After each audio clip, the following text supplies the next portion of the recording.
Oi, gente, mais um encontro da disciplina Gestão e Legislação Ambiental, tá?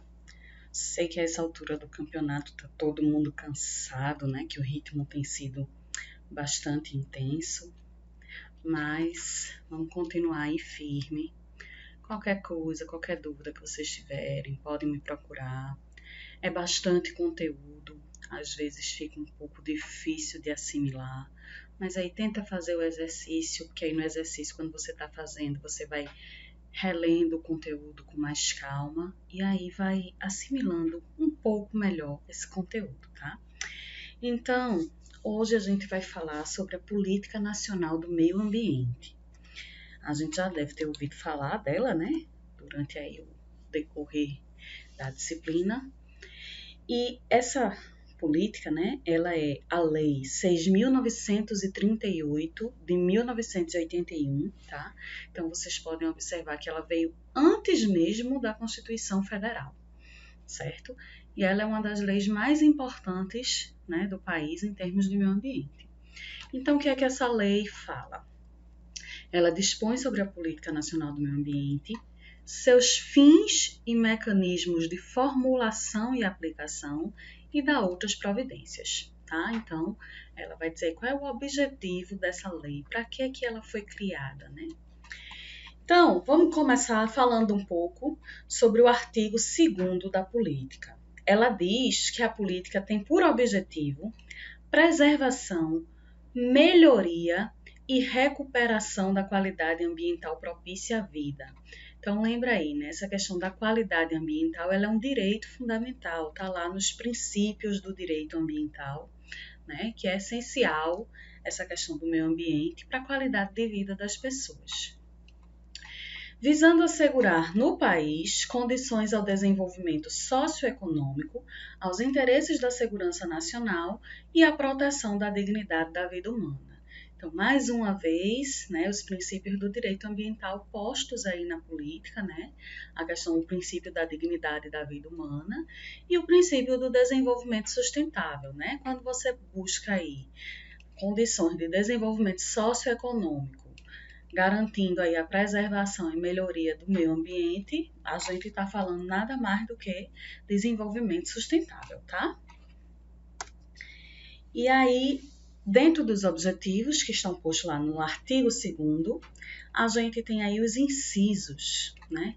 Então, no inciso 1º, fala compatibilização do desenvolvimento econômico com a preservação da qualidade do meio ambiente e do equilíbrio ecológico. Ou seja, é importante que a gente torne compatível, né, esses elementos. Não pode deixar de se desenvolver economicamente, porém tem que também garantir a preservação do meio ambiente, tá?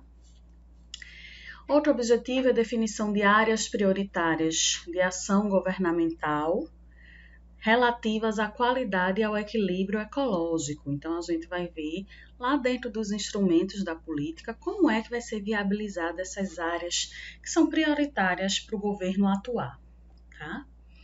Estabelecimento de critérios e padrões de qualidade ambiental e de normas relativas ao uso e manejo de recursos ambientais. Então, também é um dos objetivos da política, esses critérios e padrões que devem ser seguidos por toda a população.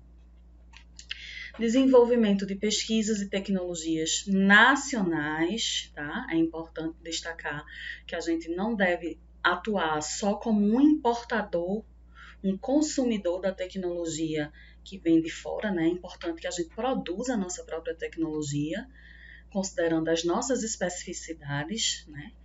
E essas tecnologias, elas devem sempre visar o uso racional dos recursos, tá?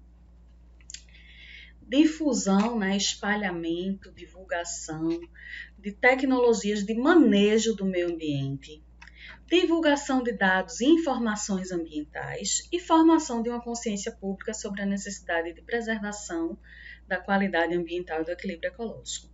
Então, veja, aqui fala, né, principalmente a questão da formação de uma consciência pública. Lembra lá na Constituição Federal, né, que a gente viu que cabe ao poder público e à coletividade defender e preservar, né, o meio ambiente. Então, para poder a gente atuar como defensores do meio ambiente, a gente precisa ter essa consciência, né? Pública, porque precisa abranger toda a sociedade, tá? Não é uma coisa só individual. Precisa ter uma consciência individual, mas é preciso que esse individual ele se espalhe e a sociedade toda tenha essa consciência. E para poder a gente ter, né, essa consciência sobre a necessidade de preservação, a gente precisa de informação. Então, de novo, ó, aí dentro dos objetivos a gente pode ver diversos princípios do direito ambiental, né? Relembra lá os princípios do direito que a gente viu na semana passada, tá? Então, o princípio da informação, da participação pública. Também é o objetivo preservação e restauração de recursos ambientais, visando a utilização racional e disponibilidade permanente. O uso racional, né? Usar de maneira adequada, em quantidades que vão aí garantir a existência desse recurso ambiental no futuro, né? Ou seja, a disponibilidade permanente, né? E aí entram outros princípios, o princípio do acesso equitativo, né, aos recursos naturais, que é um princípio que fala que não basta a gente usufruir hoje, é preciso que as gerações futuras também usufruam, tá? E um outro objetivo é imposição ao poluidor e ao predador da obrigação de recuperar e ou indenizar os danos que são causados ao usuário da contribuição pela utilização de recursos ambientais com fins econômicos. Então, aquele que polui, ele tem por obrigação reparar os danos e também ele responde, né, administrativamente, ele paga multas, indenizações sobre esse dano causado. Por exemplo, indenização entra assim, no caso do acidente que houve nas barragens da Vale, né, em Mariana, houve um dano ambiental, né, muito grande. Aquelas pessoas que viviam ali naquela região, que tinham uma exploração econômica daqueles recursos ambientais, pessoas que tinham propriedades, que tinham áreas, né, sítios, que tinham agricultura. Então, aquelas pessoas que foram prejudicadas, elas fazem jus, né, elas têm direito a uma indenização pelos danos que foram causados, ok? E outra coisa que é extremamente importante dentro da Política Nacional do Meio Ambiente é que ela institui o SISNAMA, que é o Sistema Nacional do Meio Ambiente. Então, esse sistema, né, esse conjunto aí, ele é constituído por diversos órgãos e por diversas instituições, diversas entidades, tá? Então, ele tanto tem órgãos governamentais, né, como secretarias de governo, tá? O Ministério do Meio Ambiente, o IBAMA, como ele tem os conselhos, os CONSEMAS, CODEMAS, COREMAS da vida, os conselhos ambientais, a própria polícia, né, militar, através do seu batalhão ambiental, ela faz parte aí do Sistema Nacional do Meio Ambiente, tá? E o Ministério Público também. Então, constituído de órgãos e entidades da União, dos estados, do Distrito Federal, dos territórios e dos municípios, ou seja, todas as esferas de poder, né? Tem tanto federal, estadual e municipal, inclusive com participação dos territórios, tá? Eu acho que aqui os territórios que a gente tem Fernando de Noronha, é um território, né? Ele não é um estado, não é um município, ele pertence ao estado de Pernambuco, mas é um território, tá? Tem uma administração própria. Deve ter outros territórios que no momento eu não estou lembrando. Então, além desses órgãos, né, as fundações instituídas pelo poder público, que são responsáveis pela proteção e melhoria da qualidade ambiental. Então, vamos falar um pouquinho. Dentro do meio ambiente, a gente vai ter algumas competências aí, né? Então, o que é que o Poder Executivo, né, ele faz em termos de meio ambiente? O Poder Executivo, ele é responsável pelo controle das atividades poluidoras, tá? Exigência de estudo de impacto ambiental para licenciamento ambiental, e fiscalização de obras, empreendimentos e atividades que gerem impactos ambientais. Então, essas são as atribuições básicas do Poder executivo, né? Então, o poder executivo, ele controla, licencia e fiscaliza aí as questões relativas aos empreendimentos que causam danos ambientais. Então, a gente tem dentro do Sistema Nacional do Meio Ambiente, na esfera do poder, né, executivo, aí no âmbito do poder executivo, a gente tem, por exemplo, órgãos como o IBAMA, tá? O Instituto Chico Mendes, o próprio Ministério do Meio Ambiente, né, que ele está aí no executivo, que eles são responsáveis aí por atuar nessas situações. Aí o Poder Legislativo, como é que ele participa? O Poder Legislativo é aquele que legisla, que elabora as leis. Então, o Poder Legislativo vai elaborar leis e regulamentos ambientais. Também é o Poder Legislativo, através da Câmara dos Deputados e Senadores, que aprova, né, os orçamentos dos órgãos ambientais. Lembrando que aqui a gente está falando só do meio ambiente, né? O Poder Legislativo, a Câmara dos Deputados, aprova o orçamento de tudo que acontece no país em termos de serviços públicos, tá? Aprova o orçamento para salário dos servidores públicos, então tudo passa pelo Legislativo, tá certo? Através da Lei Orçamentária Anual, tá? Então, em termos de meio ambiente, também o Legislativo é que vai aprovar os orçamentos dos órgãos ambientais e ele é quem controla os atos administrativos do Executivo. Porque ato administrativo, ele é um tipo de regulamento, de normativa que não passa, que não é do Poder Legislativo, ela é emitida pelo Poder Executivo, né, pelos órgãos do Poder Executivo, eles emitem esses atos administrativos. Então, o Legislativo, ele também controla, né, esses atos, já que ele é o responsável pela questão legal, pelas leis e regulamentos, tá? O Poder Judiciário, né, vocês sabem que aí no Brasil é instituído aí 3 poderes, né? E esses 3 poderes, eles são independentes, tá? Então, o Poder Judiciário, ele julga dentro da esfera ambiental, de novo, né? As ações de cunho ambiental, como as ações civis públicas, ação popular, mandato de segurança. Também é o Poder Judiciário que vai exercer o controle de constitucionalidade das normas, né, ver se essas normas elas realmente são constitucionais, se elas podem ser aplicadas dentro do país, e rever os atos administrativos. E aí, vou falar um pouquinho sobre essa questão da ação civil. Atuando aqui por fora, a gente tem esse jovem aqui, o Ministério Público, tá? Então, quem é, né, o Ministério Público? O Ministério Público, ele é o representante do povo, tá certo? Então, todas as causas que são públicas, digamos assim, que envolvem a sociedade como um todo, elas envolvem aí o Ministério Público. Vou dar um exemplo. Um casal que está se divorciando, um divórcio de um casal é matéria da sociedade? Não, é individual daquele casal, é problema daquele casal ali. Então, um advogado para cada um, eles vão lá no juiz para se separar, certo? Porém, um dano causado ao meio ambiente está prejudicando só uma pessoa? Não, está prejudicando toda a sociedade. Então, se prejudica toda a sociedade, quem vai atuar? O Ministério Público, tá? E aí o Ministério Público, ele é responsável, né, através de inquérito civil, né, inquérito criminal, instaurar esses inquéritos, essas investigações, e também promover uma ação civil pública, tá? A chamada ACP.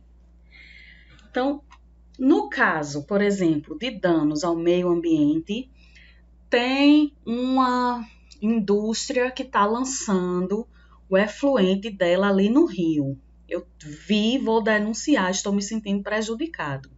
O lançamento desse efluente, dessa indústria contaminado lá em um determinado rio, ele não está prejudicando apenas uma pessoa, ele está prejudicando toda a sociedade.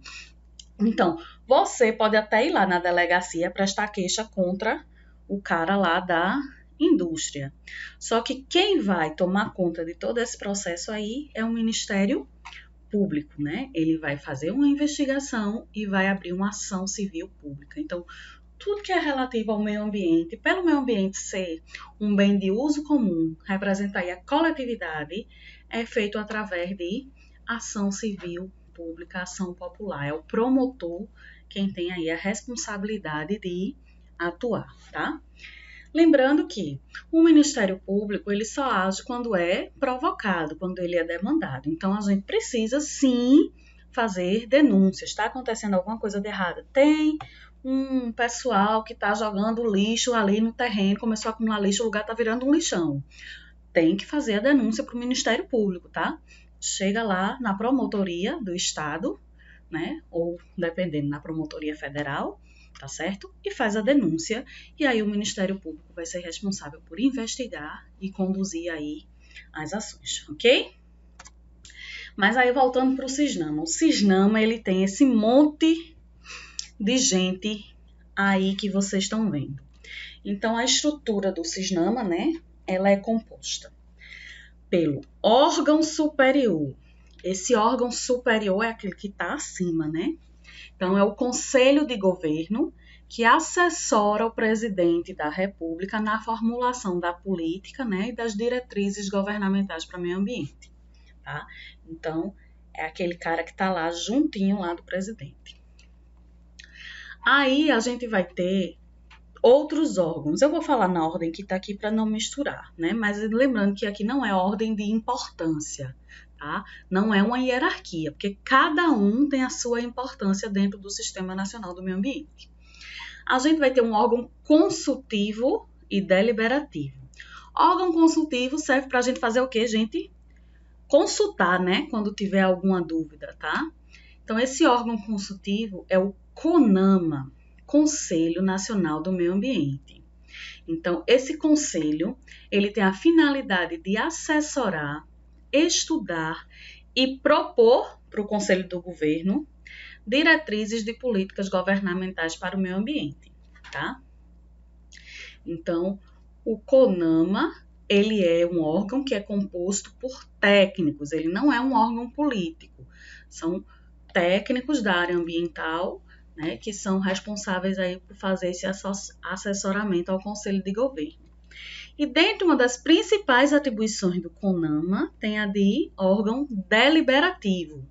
É o CONAMA quem delibera, no âmbito de sua competência, lá na esfera federal, sobre as normas e padrões ambientais. Então, as normas relacionadas ao meio ambiente a nível federal, né, os regulamentos, as resoluções, tá?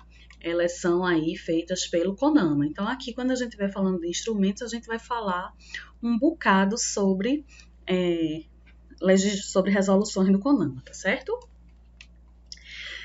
E aí a gente tem o órgão central, que o órgão central é justamente o Ministério do Meio Ambiente, né? Secretaria do Meio Ambiente da Presidência, que é composta aí pelo Ministério do Meio Ambiente. Então, o Ministério do Ambiente, ele é o órgão central porque ele quem centraliza as ações, ele quem planeja, coordena, supervisiona e controla a política nacional e essas diretrizes que foram fixadas para o meio ambiente, tá?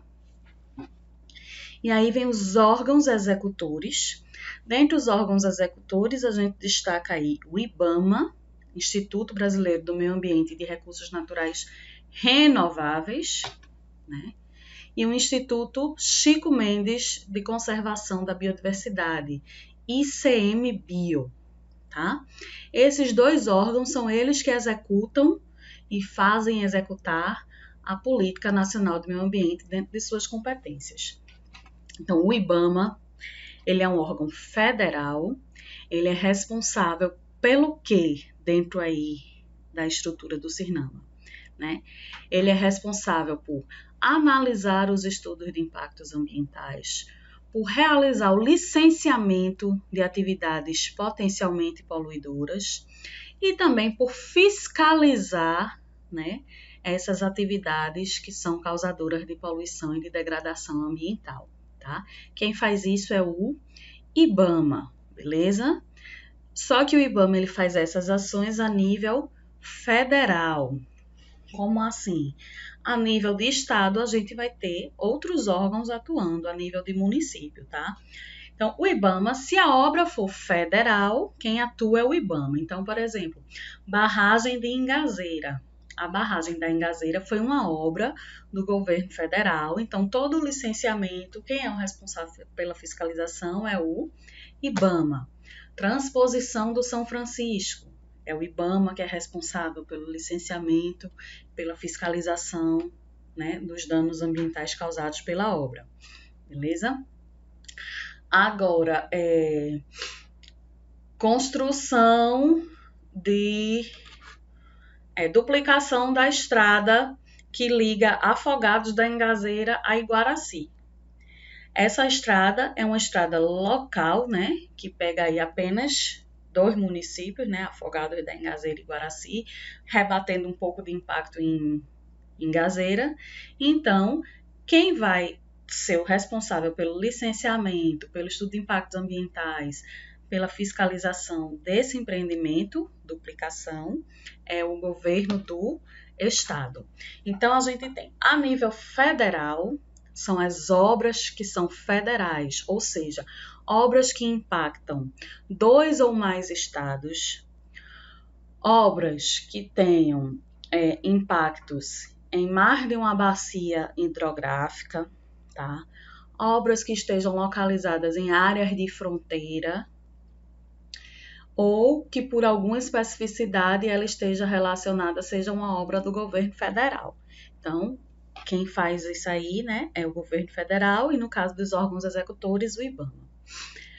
Quando a gente tem uma obra que ela é 2 ou mais cidades, 2 ou mais rios, dentro do mesmo estado, né? Então, Afogados, estrada de Afogados a Iguaracy, tá pegando 2 cidades, porém as 2 são dentro do estado de Pernambuco.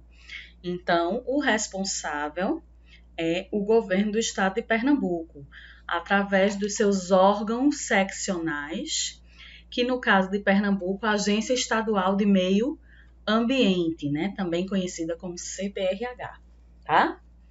E pode ainda ter a nível de município quando são pequenos empreendimentos, como por exemplo a construção de uma casa. A construção de uma casa, embora cause um pequeno impacto ambiental, ela não precisa passar por um licenciamento a nível de estado ou a nível de governo federal, não é isso? Então, a Secretaria de Obras do município, ela mesma pode resolver esse problema, tá? Então, voltando, né? IBAMA é o executor da política através de licenciamento e fiscalização, tá? É o pessoal que trabalha de verdade, também é um órgão técnico, não é um órgão político. E o ICMBio, ele é responsável pelas ações de conservação do meio ambiente.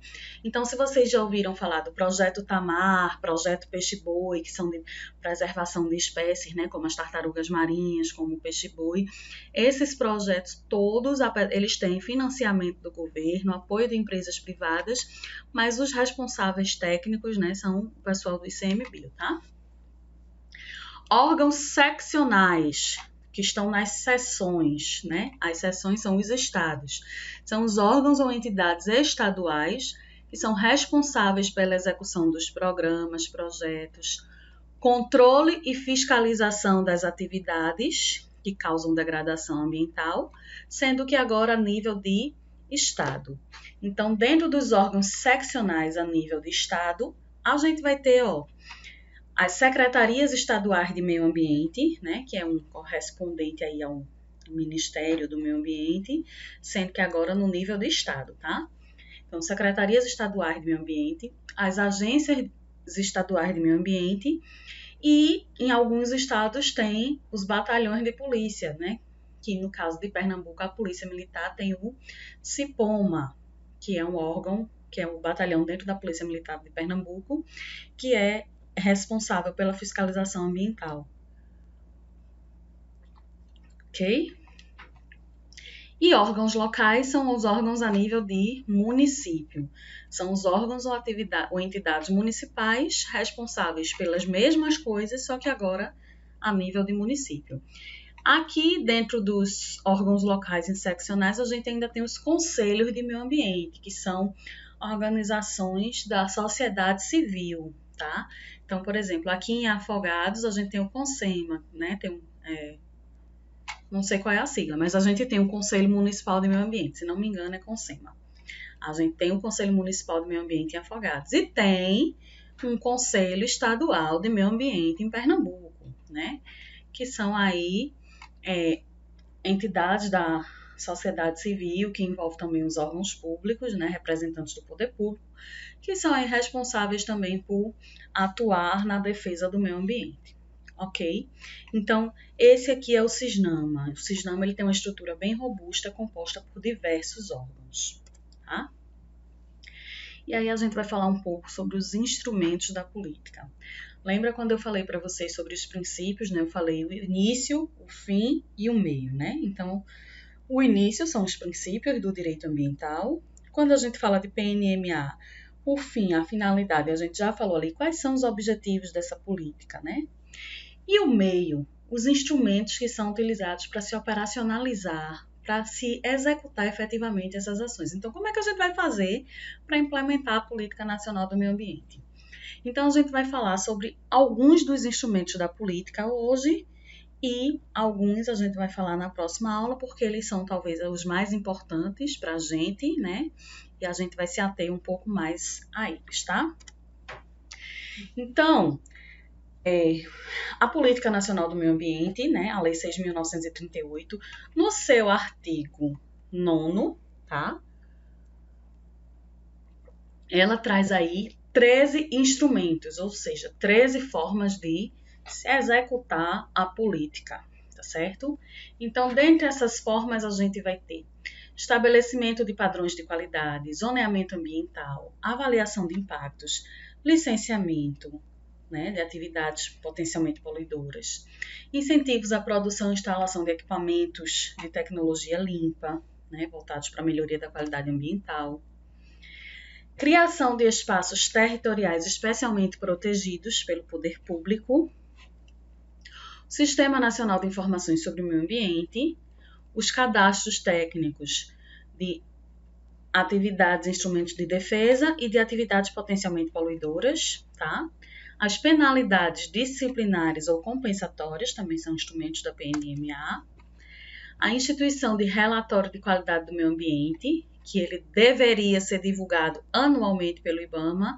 E aí, antes de falar dos outros, né, que a gente vai detalhar um pouco mais os outros instrumentos, vou falar sobre o relatório de qualidade do meio ambiente. É um instrumento que, apesar da lei ser de 1981, estamos em 2020, esse instrumento ele ainda não foi implementado. Até hoje foi feito um relatório de qualidade do meio ambiente, acho que em 2005. 2011 houve uma tentativa de se fazer esse relatório, foi criado aí um grupo de trabalho que fez o delineamento do que deveria conter no relatório, mas não chegou a fazer o relatório. Então, a gente não tem aí quase 40 anos e a gente ainda não tem esse instrumento implementado. E a falta de implementação desse instrumento rebate diretamente aqui, ó, nesse instrumento 7, Sistema Nacional de Informações sobre o Meio Ambiente, tá? Que, se não tem relatório de qualidade ambiental produzido pelo IBAMA, o Sistema Nacional de Informações ele está comprometido, né? Está faltando informação, ok? Mas vamos seguir. Calma. Garantia de prestação de informações relativas ao meio ambiente, obrigando-se o poder público a produzi-las quando inexistente. Também está comprometido, né? Apesar da obrigação do poder público de produzir, como é obrigado a produzir o relatório de qualidade do meio ambiente, o RQMA, mesmo ele sendo obrigado, não está sendo feito, né? Não foi implementado ainda. Então, muitas informações relativas ao meio ambiente estão disponíveis, fácil acesso, né? A gente consegue consultar na internet. Outras a gente não consegue consultar na internet, a gente tem que ir atrás dos órgãos e pede e liga, e o pessoal às vezes tem má vontade de fornecer essa informação, mas essa informação ela tem que ser pública, porque o meio ambiente ele é um bem público, está posto lá na Constituição, não é isso? Então, também está comprometido aí o instrumento 11, tá? O O outro cadastro técnico federal, né, de APP, atividades potencialmente poluidoras, tá? São 2 cadastros técnicos. E, por fim, os instrumentos econômicos. Esse instrumento 13 aqui, ele foi inserido mais recentemente. Não sei dizer em que ano, mas ele é recente, tá? Ele não foi de 1981. Em 1981 nem se falava nessas coisas aqui, de concessão florestal, servidão ambiental. Então, ele é bem mais recente, esse instrumento, foi inserido depois, ok? Então, vamos falar um pouco sobre cada um. O que é padrão de qualidade ambiental? Vai depender, né? Porque qualidade ambiental, ela é um juízo de valor atribuído ao quadro atual ou às condições do meio ambiente, onde os níveis de poluição não comprometam a saúde da população. Um monte de coisa, um monte de frase aí. Mas vejam, a qualidade ambiental, ela depende da percepção de cada um. Então, é um conceito bastante subjetivo. Porém, chegou-se ao entendimento, né, ao consenso, de que, para que haja qualidade ambiental, é importante que os níveis de poluição não comprometam a saúde da população. Então, para ter qualidade, é preciso que não cause danos à saúde, beleza? Então, dentro da estrutura aí do Sistema Nacional do Meio Ambiente, o CONAMA, eu falei que a gente ia falar bem muito sobre ele, que é o Conselho Nacional de Meio Ambiente, ele é responsável por estabelecer normas, critérios e padrões relativos ao controle e à manutenção da qualidade ambiental, tá? Então, esses padrões de qualidade ambiental, a gente tem 2 categorias de padrão. A gente tem os padrões de qualidade dos componentes do meio ambiente, padrão de qualidade do ar, da água e do solo, tá certo? Então, é um padrão do componente ambiental. E a gente tem padrões para a emissão de poluentes. Quanto de poluente a gente pode lançar no meio ambiente, né? A gente não, né? As atividades que causam aí degradação, que lançam esses efluentes, essas emissões, tá? E aí a gente tem alguns exemplos. A gente tem, por exemplo, o PRONAR, que é o Programa Nacional de Qualidade do Ar, que foi instituído pela Resolução CONAMA número 5 de 89. Esse Programa de Qualidade do Ar, ele estabelece padrões de qualidade do ar, né? Então, ele diz quando é que o ar está bom ou quando é que o ar está ruim. Também cria uma rede nacional de monitoramento da qualidade do ar, bem como o inventário das fontes e dos poluentes atmosféricos. Vamos lá, o que é isso? Primeiro, Rede Nacional de Monitoramento da Qualidade do Ar. Ela envolve a instalação de dispositivos em vários pontos do país, né? Então, vários municípios do país, eles têm esses equipamentos instalados. Municípios maiores têm mais equipamentos, né? Às vezes tem mais de um equipamento. Distritos industriais têm equipamentos instalados. O que é que esse equipamento faz? Ele é como se fosse uma caixinha por onde o ar passa, e a partir do momento que o ar passa, lá dentro é feita uma análise da composição desse ar, né? Aí é gerada uma informação sobre a qualidade do ar. E o que é avaliado aí? O que é que a caixinha lá, né, esse dispositivo, ele vai ver, o que é que ele vai procurar que tem no ar? Ele vai procurar justamente os poluentes atmosféricos. Então, o inventário das fontes e dos poluentes, o que é um inventário? É onde você organiza, acumula uma série de informações. Então, inventário das fontes tem dizendo todas as fontes que tem no país, tá? Desculpa, vai com espirro mesmo, que eu não sei editar. Então, o inventário das fontes, as fontes que lançam emissões atmosféricas no país, tá certo? Então, aqui no estado de Pernambuco, lá no Distrito Industrial do Curado, que fica ali na entrada do Recife, tem a indústria tal, etc, etc, etc. Tá? E inventário dos poluentes é uma relação de todos os poluentes que são lançados, né? Então, tem material particulado, tem fuligem, tem metais, tem dióxido de enxofre, tem monóxido de carbono. Então, quais são os poluentes atmosféricos, beleza? Então, extremamente importante a gente saber. E aí, né, a partir do PRONAR e do conhecimento desses poluentes, foi estabelecido um padrão de qualidade do ar. Lembrando que seria essa qualidade do ar que varia de boa a péssima. É em função dos danos que causa à saúde, tá certo? Então, por exemplo, aqui tem uma lista de alguns poluentes. Então, material particulado, que pode ser fumaça, poeira, minério. Se existe a presença de até 50 microgramas de material particulado por metro cúbico, a qualidade do ar vai ser considerada boa. Porém, à medida que essa quantidade vai aumentando, essa qualidade do ar vai piorando, né? Então, acima de 420 microgramas por metro cúbico já é considerado uma qualidade péssima em termos de material particulado. Monóxido de carbono, né, que é o que sai do escapamento dos carros, até 4,5 partes de CO por milhão é considerado uma qualidade boa. Acima de 30 partes por milhão é considerado uma qualidade péssima. E assim vai para os outros poluentes que são considerados na normativa, tá? Lembrando que aqui nessa tabelinha eu estou mostrando isoladamente cada poluente.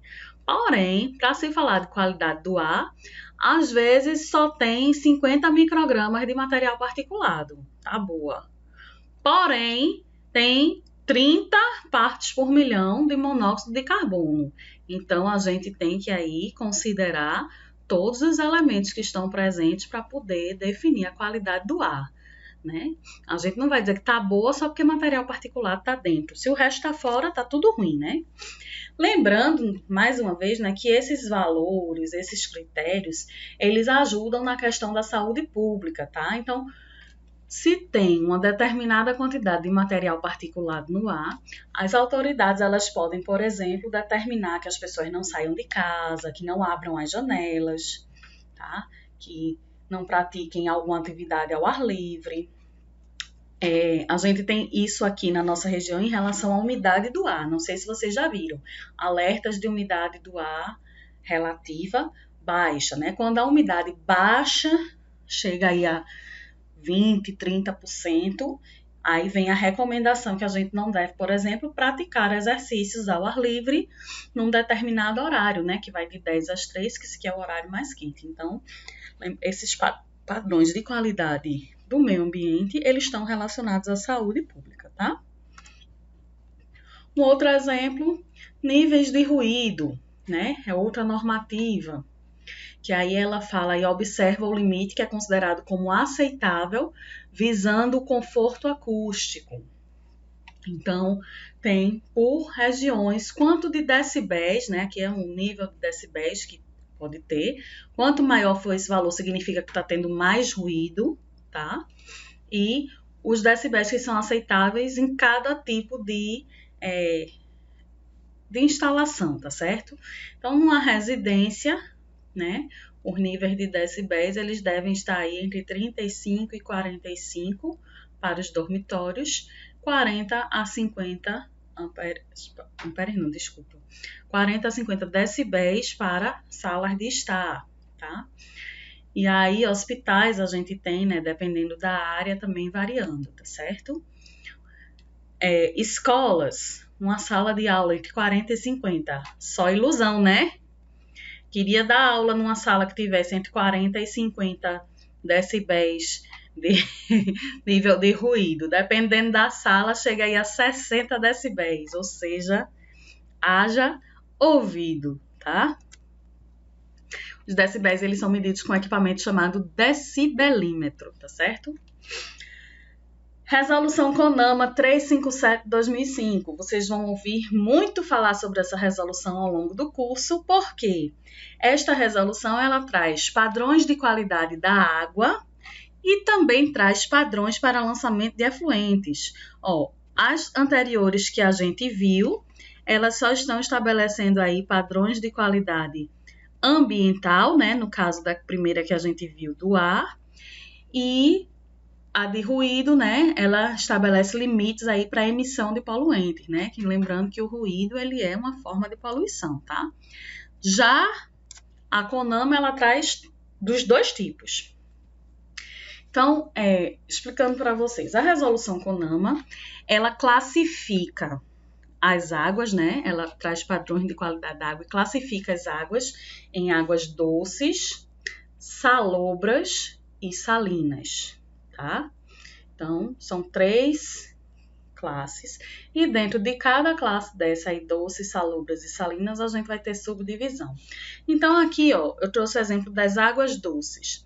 As águas doces, elas são divididas em classe especial, classe 1, classe 2, classe 3 e classe 4. Então, águas doces tem 5 subdivisões.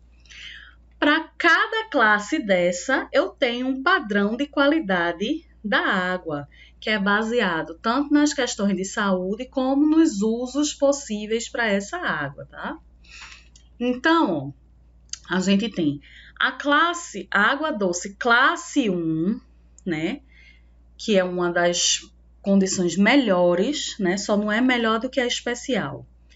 Ela tem que ter aí para ela ser considerada classe 1, ela tem que atender a alguns parâmetros. Então, por exemplo, turbidez tem que ser no máximo 40 unidades nefelométricas de turbidez, no máximo 500 miligramas por litro de sólidos. A questão dos coliformes, densidade de cianobactérias, tá? A DBO tem que ser aí no máximo 3 miligramas por litro e oxigênio dissolvido tem que ser maior ou igual a 6. Quando você vai mudando de classe até chegar na classe 4, que é uma classe que tem uma qualidade menor, né? Você vai ver que esses parâmetros eles vão se tornando menos restritivos. Turbidez, que aqui precisava ser 40, aqui pode ser até 100 unidades nefelométricas. Na classe 4 nem tem parâmetro, valor máximo estabelecido, tá? DBO, ó, 3, 5 mg por litro na classe 2, 10 mg por litro na classe 3, classe 4 nem tem estabelecido. O oxigênio dissolvido também, a mesma coisa, ele vai diminuindo, né? Então, a água doce classe 4, ela só precisa apresentar um oxigênio aí de pelo menos 2 mg por litro, tá certo? Se apresentar menos que 2 mg por litro, aí não é mais nada, né? Não é nem água, morreu, é esgoto, tá? Não é água, por isso que tem esse valor aqui de 2. Então, aí são os padrões de qualidade. Para a água ser considerada doce de classe 2, ela tem que estar dentro desses parâmetros. Doce classe 3, ela tem que estar dentro desses parâmetros. E a gente tem também a tabela que fala do lançamento de efluentes, né? Lembra que eu falei que a 357 ela traz tanto o padrão de qualidade do componente, que é a água, quanto o padrão para o lançamento de efluentes. Então, em termos de emissão de poluentes, tá certo? A gente tem aqui uma tabelinha lá na norma, que essa tabela ela continua, eu coloquei aqui só um pedacinho dela. Mas, por exemplo, ferro dissolvido. Você só pode lançar um efluente num determinado curso d'água se ele apresentar no máximo 15 mg por litro de ferro dissolvido. Acima disso, você não pode lançar um efluente. Então, você primeiro, se está passando de 15, você vai ter que fazer a remoção, né? Melhorar a qualidade desse efluente até atingir aí o valor da norma. E aqui, né, uma tabela que está parâmetros inorgânicos, mas tem para outros parâmetros, tá? Aqui é porque eu só fiz um recortezinho de um pedacinho. Então, chumbo, até 0,5 mg por litro de chumbo. Cianeto, tomara que não tenha nada, né? Mas até 0,2 mg por litro de cianeto. Esses valores aqui são considerados, né, os valores que não causam danos à saúde pública, tá? Próximo instrumento, zoneamento ambiental. O zoneamento ambiental ele é um instrumento de ordenamento territorial, tá? Então, é um instrumento de planejamento e gestão, cujo objetivo é regular a ocupação do solo e a exploração dos recursos naturais através da análise da viabilidade ambiental de atividades econômicas.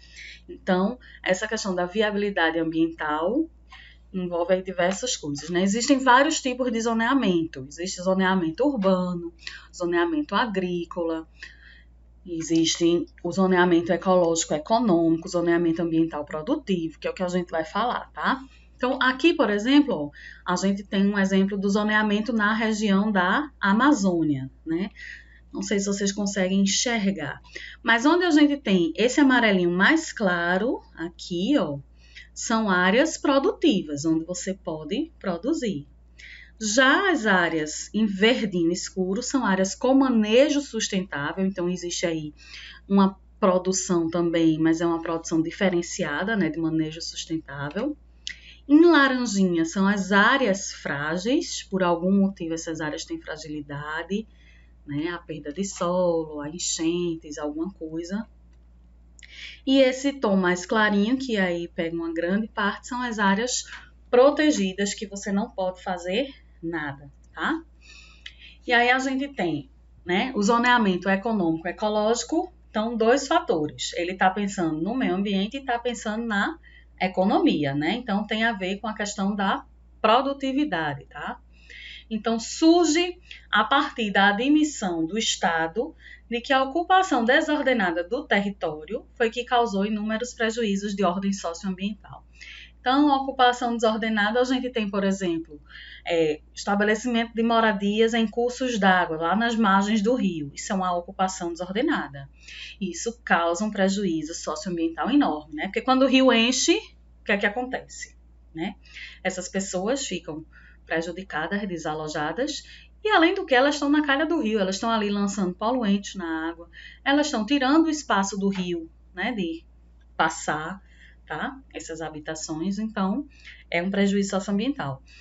Ocupação de morro, né? A gente ouve muito falar os morros do Rio de Janeiro. Ocupação de morro. A partir do momento que você ocupa um morro com edificações, você retirou a vegetação. Se você retira a vegetação, o solo ele fica solto, né? Então tá aí um prejuízo ambiental, né? O zoneamento ecológico econômico ele tem por finalidade exercer o controle espacial das atividades e visa o ordenamento territorial e o uso sustentável dos recursos. Tá? Lembrando que esse zoneamento ele está focado aí em fragilidades e potencialidades territoriais, né? E ele propõe o uso dos recursos dentro de alguns limites pré-estabelecidos ou capacidade de suporte de ecossistemas. Vamos falar um pouco sobre isso, que são fragilidades e potencialidades territoriais. Vamos pensar aqui no nosso território, região da Caatinga, né, sertão, condição climática diferente aí do litoral, por exemplo, pouca quantidade de chuva, né, um solo salino, arenoso, tá? Algumas características aí diferenciadas. Então, veja, água não é uma de nossas potencialidades, né? Então, se você pensa em fazer um zoneamento agroecológico, que visa aí definir culturas que são adequadas para essa região. Vocês acham, por exemplo, arroz? Vocês já viram plantio de arroz? Arroz, ele é feito, né? O plantio, ele é inundado. Dá certo plantar arroz aqui na nossa região se a gente não tem água para inundar a plantação? Então, não é uma potencialidade o cultivo de arroz, tá? Porque água é uma de nossas fragilidades, ou seja, a gente não tem água. Então, é isso que o zoneamento ambiental ele vai estabelecer, tá? Então, existe um decreto que ele trata sobre o zoneamento ecológico econômico, que ele é um instrumento, né, que ele justamente ele estabelece medidas e padrões de proteção ambiental, visando assegurar a qualidade dos recursos hídricos e do solo, conservação da biodiversidade, garantindo o desenvolvimento sustentável e a melhoria das condições de vida da população. Tá? Então, lembra, o ZEE, o zoneamento, ele vai trazer aí questões relacionadas às fragilidades e às potencialidades. Antes de passar para o próximo instrumento, eu quero falar um pouco sobre zoneamento urbano, né? Então, zoneamento urbano, vamos supor aqui, esse desenho, quem foi meu aluno já conhece, é que nem o triângulo da sustentabilidade. Vamos supor aqui o município de Afogados da Engazeira. Será que eu posso dividir? Aqui eu estou falando de zoneamento urbano, tá? Não é o zoneamento ambiental, mas serve também. Então, um zoneamento urbano aqui no município de Afogados da Engazeira. Eu posso estabelecer uma área residencial, uma área industrial e uma área comercial. Quando eu divido em zonas o município, o que é que isso quer dizer? Que numa área residencial, prioritariamente ela é destinada à construção de residências. Em algumas situações, não pode haver nenhum tipo de comércio, tá certo? Da mesma forma que numa área industrial, ela pode ser estritamente industrial, de acordo com a tipologia das indústrias. Então, não pode ter nenhum tipo de residência aqui, porque são indústrias que são de alta periculosidade, tá? E o comércio também, prioritariamente comércio, às vezes tem umas residências perdidas, mas é prioritariamente comércio. Então, usando como exemplo aqui Afogados da Engazeira. O que é que isso tem a ver com agente de saneamento, né? Imagine aí, o resíduo gerado por uma área residencial é igual ao resíduo gerado por uma área comercial ou por uma área industrial? Não, né? O tipo é diferente, a quantidade é diferente. Isso tanto de resíduos sólidos quanto dos efluentes, né? A gente tá falando aí de tudo, tá? Então, por exemplo, numa área residencial, a coleta de lixo ela pode ser feita, né, em diversos horários. Você pode ter uma coleta dia sim, dia não, dependendo da localidade, né? Às vezes demora até 3 dias para a coleta passar, por conta do volume de resíduo que é gerado e por conta do tipo que é gerado, né? Já numa área comercial, né, que tem uma produção de resíduos grande, e são resíduos que normalmente são volumosos, caixa, muito papelão, muita coisa, né? Então, são coisas volumosas. Então, imagina, se a coleta não passar todo dia ali na Manuel Borba, né? Só deixar para passar de 3 em 3 dias. A gente, quando for lá na Manuel Borba passear no comércio, a gente vai andar no meio do lixo, não é isso? Então, é diferente o funcionamento da coleta de lixo de uma área residencial para uma área comercial. Outra coisa que é diferente também é a questão do horário, tá? Então, nas residências, a coleta ela passa de manhã, de tarde, qualquer horário, né? Mas lá na área comercial, vocês imaginam a coleta passando às 10 horas da manhã do sábado, no dia da feira, cheio de gente, um trânsito danado e o caminhão do lixo ali passando, que vocês sabem que o caminhão ele tem uma velocidade reduzida, né, que é para poder o pessoal que coleta descer, apanhar, colocar. Então, normalmente em áreas comerciais a coleta é feita à noite, de madrugada, após o encerramento das atividades, tá certo? Então, isso é importante, né? O zoneamento ele acaba sendo importante para a questão de saneamento, né? Consumo de água. O consumo de água de uma residência é diferente do consumo de água do matadouro, por exemplo.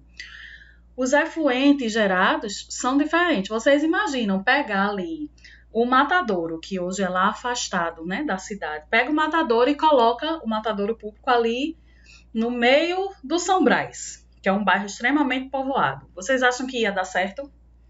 Né? Jogando ali todo aquele efluente que vem do matadouro, que é rico em matéria orgânica, sangue, vísceras, né? Tudo jogando ali no córrego, passa ali no São Brás. Nem sei se passa, viu, gente? Tô só supondo. Então, por isso que é importante o zoneamento, inclusive dentro das áreas urbanas, né? De novo, concentra naquele conceito de fragilidades e potencialidades, tá? Beleza? Próximo instrumento, incentiva a produção e instalação de tecnologia limpa. Então, o objetivo é justamente promover, né, a difusão de tecnologias limpas que visam aí a prevenção à poluição, tá? Então, é um novo modelo aí de desenvolvimento. Então, como assim? Se você tem uma indústria que lança aí material particulado na atmosfera, essa indústria, ela só tem uma chaminé lançando material particulado na atmosfera. Então, vamos propiciar aí, vamos incentivar a produção, né, de equipamentos de tecnologia limpa. Além da chaminé, essa indústria agora ela vai precisar colocar um filtro né, uma nova tecnologia para filtrar esse material particulado, tá? E garantir aí uma prevenção à poluição. Então, a gente tem aí, por exemplo, o PROCONV, que é o Programa de Controle de Poluição do Ar por Veículos, né? Controle da poluição veicular, tá? Esse PROCONV foi justamente o que embasou o rodízio de carros lá no município de São Paulo. Acredito que todo mundo sabe, né? O município de São Paulo tem rodízio de carros, né? Dias tem placa de final par, só circula em alguns dias da semana, final ímpar circula nos outros dias. Qual foi o objetivo? Diminuir a quantidade de veículos lançando, né, monóxido de carbono, lançando poluentes na atmosfera, porque a cidade de São Paulo é uma cidade extremamente poluída, né, de intensa atividade industrial, com uma população muito grande, muitos carros, muitos veículos lançando aí poluentes na atmosfera.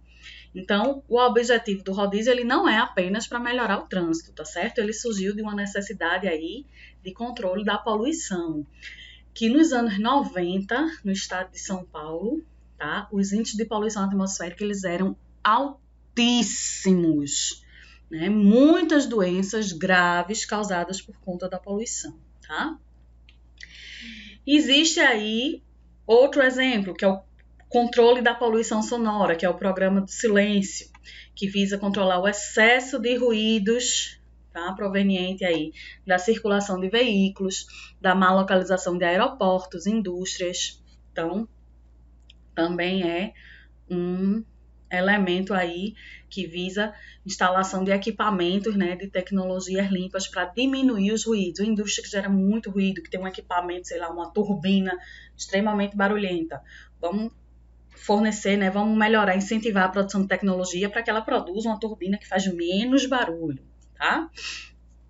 Isso a gente pode ver, o programa de silêncio, até mesmo nos nossos equipamentos, nos eletrodomésticos. Hoje a gente tem ventiladores silenciosos, batedeiras que fazem menos ruído, tudo isso devido ao programa de silêncio, né? O que a gente não conseguiu até hoje foi um secador de cabelo silencioso, né?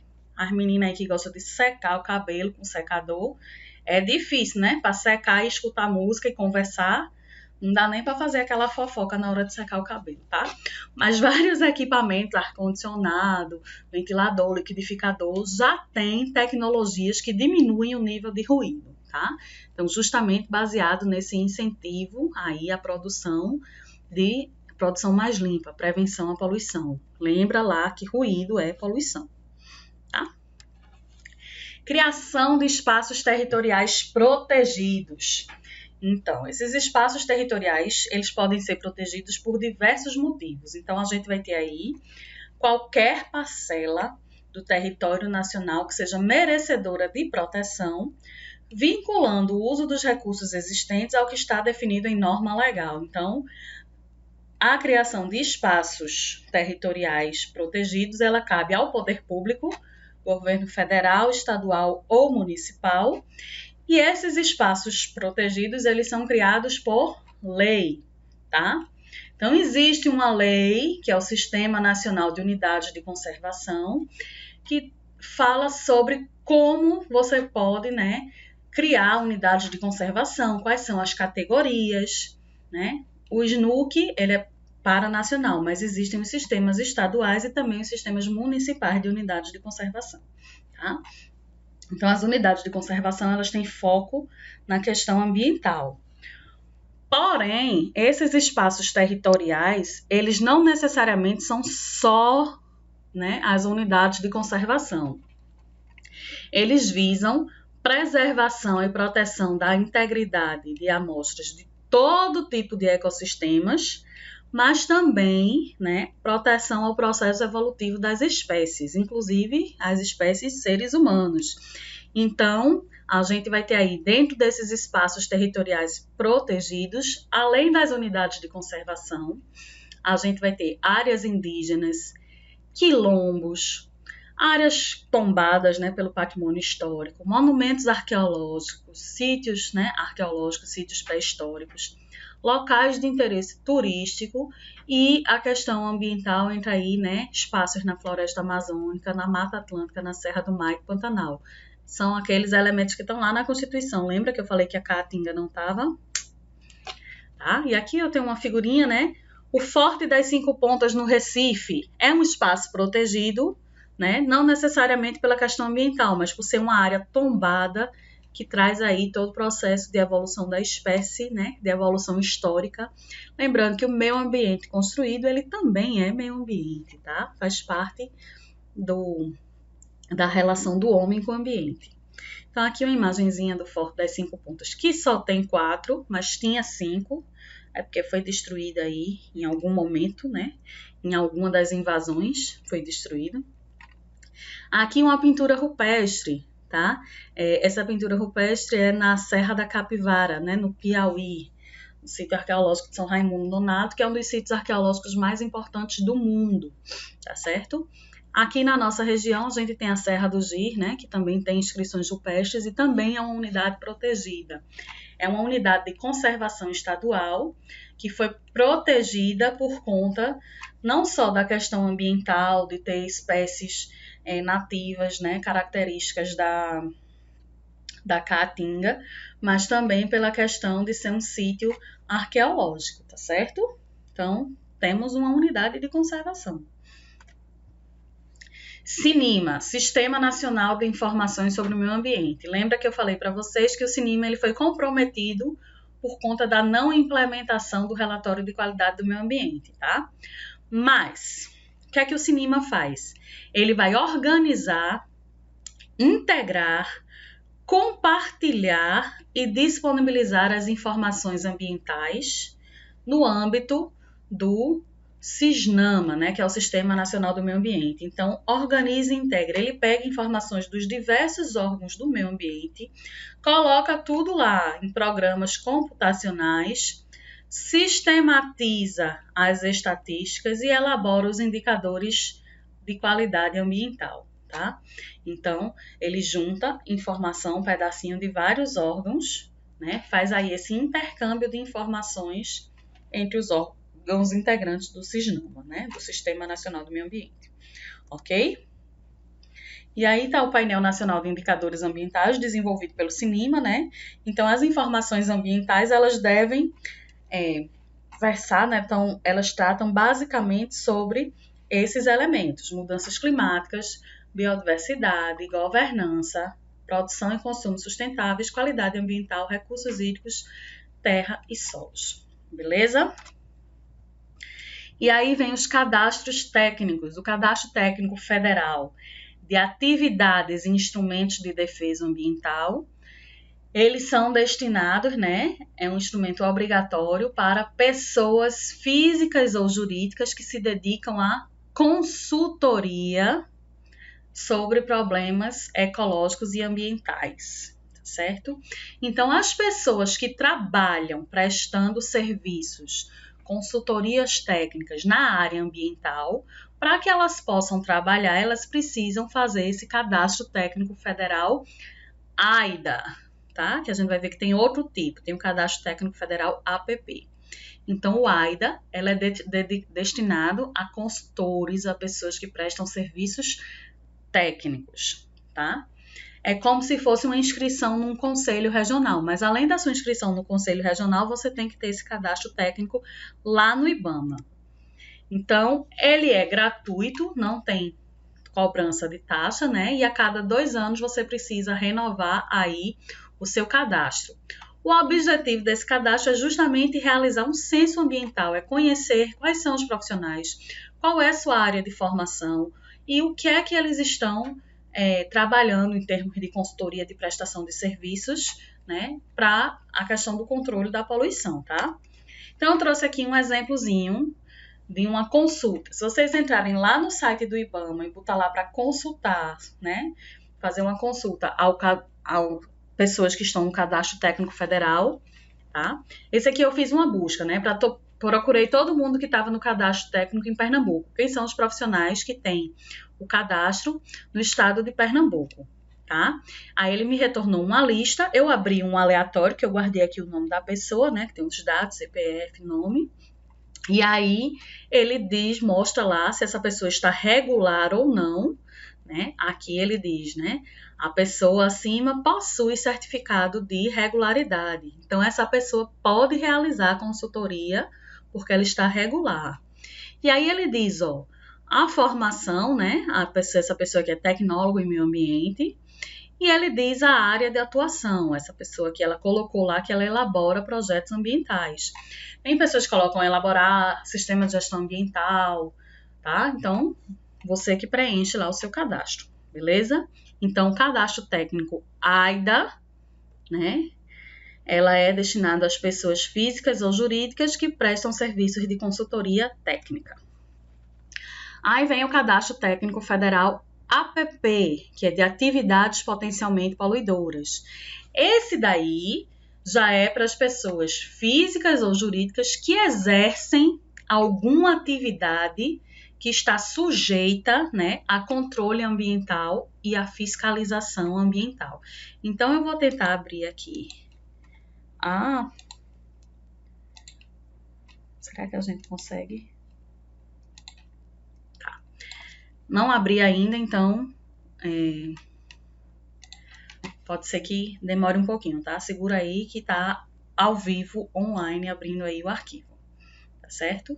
Então, quando você vai lá no site do IBAMA e procura aí esse cadastro técnico federal de atividades potencialmente poluidoras, ele vai te mostrar que atividades são essas que estão sujeitas, né, a ter esse cadastro. Então, todas as pessoas, sejam elas físicas ou jurídicas, que trabalham nessas áreas listadas aqui, que eu vou falar mais devagar sobre algumas, tá? Todas essas pessoas, elas precisam ter um cadastro lá no site do IBAMA, tá?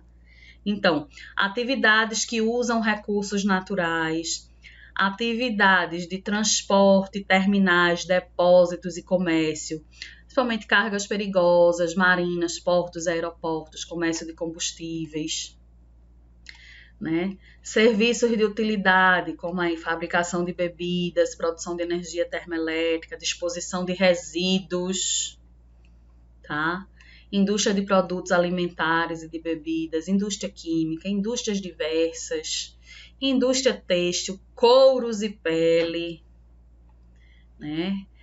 Papel e celulose, indústria de madeira, de material de transporte, material elétrico, indústria mecânica. Todas essas tipologias de tratamento de minerais. Tem uma empresa que faz aí a indústria, né? A minha indústria, eu faço extração de areia. Areia, sabe que a areia lavada, aquela que se usa em construção, que se extrai de dentro do rio, pronto, que não pode, inclusive, que é crime, mas se você tiver autorização, né, extração de areia, é uma indústria aí, né, uma categoria de extração e tratamento de minerais, a areia é um minério, tá certo? Então, se você faz extração de areia, tem aquele caminhãozinho que vai lá, né, buscar areia para vender para construção. Então, você tem que estar cadastrado no Cadastro Técnico Federal de Atividades Potencialmente Poluidoras, beleza? Está lá disponível no site do IBAMA. Então, a obrigação da inscrição, ela incide sobre a pessoa física ou jurídica que exerce uma atividade que está sujeita ao licenciamento ambiental, seja ela a nível federal, estadual ou municipal, como, por exemplo, né, na atividade de instalação ou operação de empreendimentos, atividades que usam recursos de fauna e de flora, a exploração de floresta pública e atividades que fazem uso de recursos hídricos, tá? E aí a gente está chegando ao final de hoje. Vamos falar sobre o último instrumento de hoje, que são os instrumentos econômicos. Então, dentro dos instrumentos econômicos, como o nome já está dizendo, ele envolve aí algum dinheiro, né? Então, instrumentos econômicos envolvem uma questão financeira, que seja aí benefícios, pagamentos, com o objetivo, claro, de proteção ambiental, tá? Então, a gente tem algumas formas aí de instrumentos econômicos. Vou falar um pouquinho aqui sobre a concessão e sobre a servidão. Então, o que é concessão florestal? Concessão é justamente a exploração de produtos e serviços florestais, tá? Numa unidade de manejo de floresta pública. Ou seja, existe uma determinada área de floresta pública, tá? E aí é feita uma licitação, uma concorrência pública, que as pessoas que concorrem nesse edital, elas vão poder explorar essa floresta, elas não vão comprar aquela terra, elas recebem o direito de explorar economicamente aquela área. A área continua sendo do governo, né? Continua sendo uma área pública, uma floresta pública, mas eu vou poder explorar por um determinado período de tempo, que está estabelecido lá no contrato. Então, isso é a concessão florestal, tá? Hoje, esse modelo de concessão a gente tem, por exemplo, para a água. A Compesa, ela é uma empresa que a gente chama de concessionária de água, ou seja, a Compesa não é dona da água. O governo, ele abre uma chamada pública. Quem são as empresas que querem explorar a água aqui no estado de Pernambuco? A Compesa vai lá, se candidata, né? E ela fica aí com o direito de explorar a água, captar a água, né, para as estações de tratamento, trata, distribui e cobra por esse serviço. Mas a água continua sendo de domínio da União e dos estados. A água não é da Compesa, ela só pode retirar, né, usar, mas não é dela, tá? Da mesma forma, a concessão florestal. Quem ganhou a chamada pública, ele vai poder usar, porém, ele não vai ser o dono daquela terra. E esse uso, ele não pode ser feito de qualquer jeito, né? Esse uso, ele está especificado lá no contrato, como é que ele vai ser. Então, ó, a concessão, desde 2006, que foi a implementação desse instrumento, o governo pode conceder a empresas e comunidades o direito de manejar florestas públicas para extrair madeira, produtos não madeireiros e também oferecer serviços de turismo, tá? Em contrapartida ao direito do uso sustentável, como eu vou poder usar aquela terra e obter ganhos econômicos, eu preciso pagar ao governo as quantias que vão variar aí de acordo com a chamada pública, tá certo? Então, se eu estou ganhando dinheiro explorando aí recursos madeireiros, não madeireiros, serviços de turismo, eu vou ter que também pagar ao governo. É como se fosse um aluguel dessas florestas, tá? Então, essa política, ela permite que os governos gerenciem seu patrimônio florestal de forma a combater grilagem, evitar exploração predatória dos recursos, evitando assim a conversão do uso do solo para outros fins, como pecuária e agricultura, promovendo a economia em bases sustentáveis de longo prazo.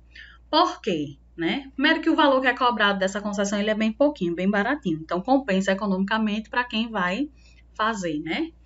Então, ele evita exploração predatória, né? Evita que o solo seja utilizado para pecuária e agricultura, porque está tudo estabelecido lá no contrato. Ele não pode fazer o que quiser do jeito que quiser, ele tem que atender aos requisitos do contrato, tá certo?